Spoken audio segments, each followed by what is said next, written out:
விளக்கேற்ற சில சம்பிரதாயங்கள் இருக்கு. அதை அவசியமா பின்பற்றியே ஆகணும். அப்போதான் நாம எதிர்பார்க்கும் பலன் நமக்கு கிடைக்கும். அது என்னென்னு பார்க்கலாம். வீட்டில் விளக்கேற்றுறதா இருந்தா பெண்கள் ஏற்றுறது ரொம்பவும் சிறப்பு. தீபம் ஏற்றும் பெண்மணி திருமணமான பெண்ணா இருந்தா வளையல், மெட்டி, புருவ மத்தியில குங்குமம், நெற்றியின் வகுட்டில் குங்குமம் இதையெல்லாம் கண்டிப்பா அணிஞ்சிருக்கணும். தீபம் ஏத்துறதுக்கு முன்னாடி விளக்க மஞ்சள், குங்குமம், சந்தனம், அது கூட பூ இதையெல்லாம் சாற்றி அலங்காரம் செய்திருக்க வேண்டியது அவசியம்.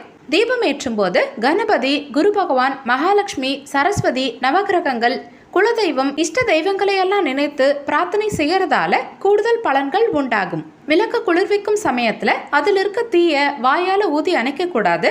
மலர்களை கொண்டுதான் அணைக்கணும். அதே மாதிரி விளக்க பந்தம் போல புகை வரும்படியே எரியவிடக்கூடாது. அது பாவத்தை உண்டாக்கும். கடலை எண்ணெயில விளக்கேற்ற கூடாது. அதுவும் பாவத்தை உண்டாக்கும். தெற்கு திசையை தவிர மற்ற எந்த திசையில வேணாலும் தீபத்தோட முகம் இருக்கலாம்.